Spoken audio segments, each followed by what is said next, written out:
Hey guys, it's Haley from the Modern Ferret, and today I wanted to show you guys our backyard because we are in the process of building a ferret enclosure, and I want to show you guys what we have planned.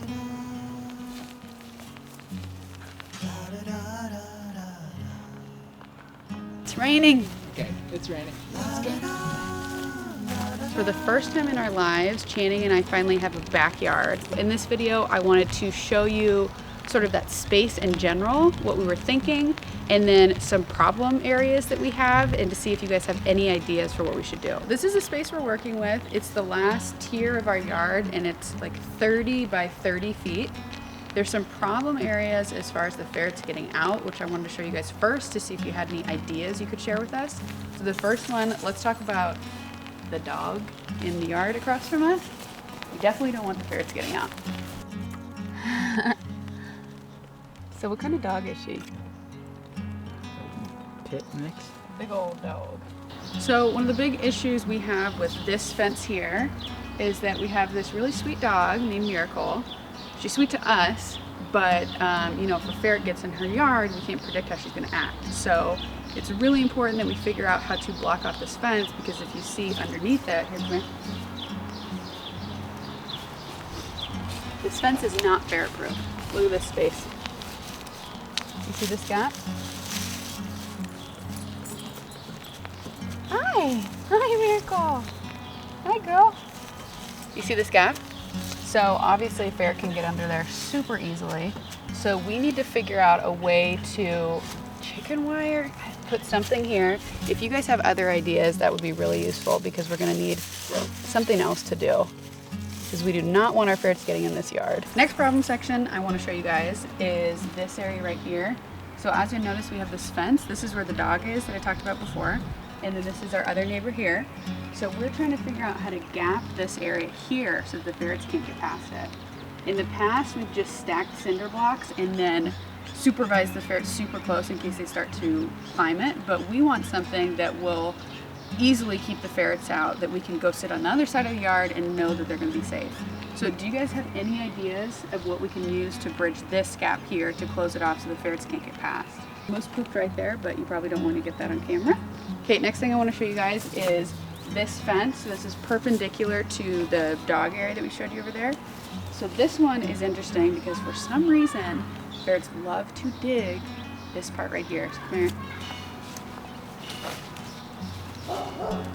We don't actually have any gravel in our yard. We never brought it into our yard, but the ferrets have introduced it into our yard because they dig under this post and they track our neighbor's gravel into our yard.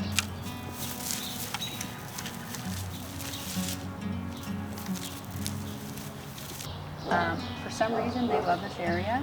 So if they were to get underneath, our neighbors have a shed right here. What I suspect is there has been a rabbit or some kind of rodent or prey animal that has been sleeping or housing themselves underneath our neighbor's shed. And so the ferrets smell that when they come out here and they get really excited and they start digging like crazy under here.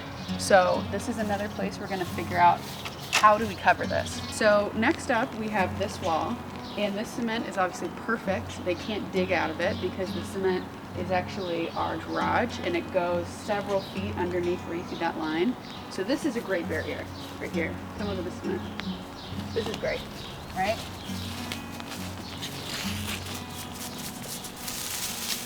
There's no way that they can dig, 5 feet, and even if they did, there's nothing they can do about it. So this is fine. On the other hand, this ends right here, and we've got about this 8 feet right here that we need to figure out how to cover. I need your guys' suggestion on what we can use as a barrier for right here. Not only should they not be able to climb it, but also we don't want them to be able to dig underneath it. Okay, so we have this chicken wire that we're trying to figure out what exactly to do with. If you guys have ideas, we have this recycled old fence we got from somebody renovating their house that they let us have. We definitely want to use this for the enclosure. Tire. Do you see that tire right there? There's a tire over there. Do you guys have any ideas what we could do with a tire for enrichment for the ferrets? Because maybe that's something we could use.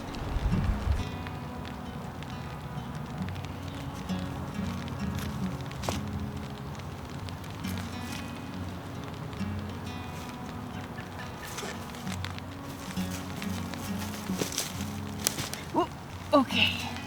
So there are places in our yard that have a big enough gap underneath that they can get through.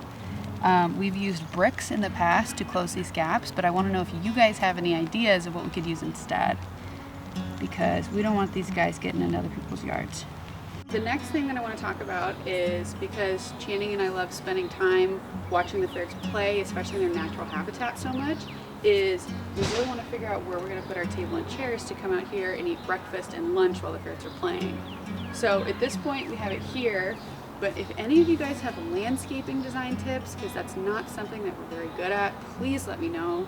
We don't know how to set up this backyard to be both ferret friendly and full of enrichment for them, while also being like aesthetic and a pretty place for Channing and I to hang out and spend time outside.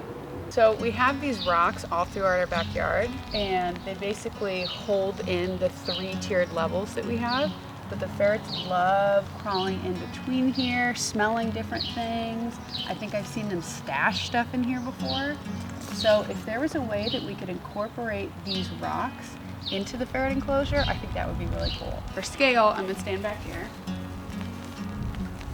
I was thinking a couple options would maybe like be a tube system and then like string it, or tell me what you guys think of this, a bridge maybe, so there would be like a little ladder up here and then a bridge maybe, like a little Indiana Jones bridge right here. They could do that.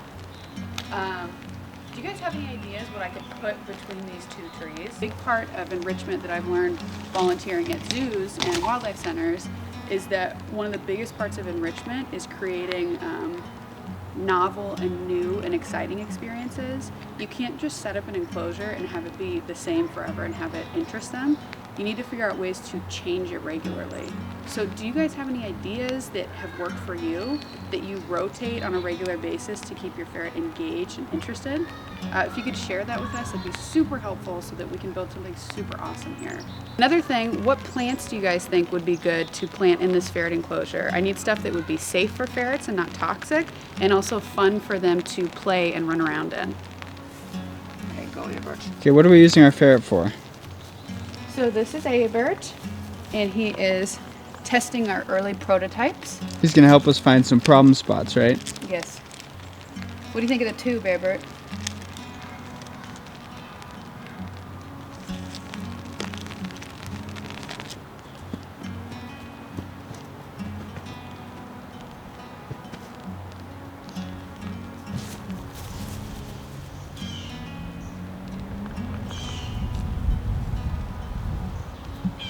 We are so excited to get started on this ferret enclosure, and the best way that you guys can help us is by giving us feedback and sharing your best ideas for what we should do with this space. Thank you so much for watching, and if this is weaselly the coolest project we could be doing right now, make sure to like and subscribe so you can follow our progress. All right, thanks so much guys. Albert and I are gonna go play in the rain. All right, see you guys later. Come on, Albert.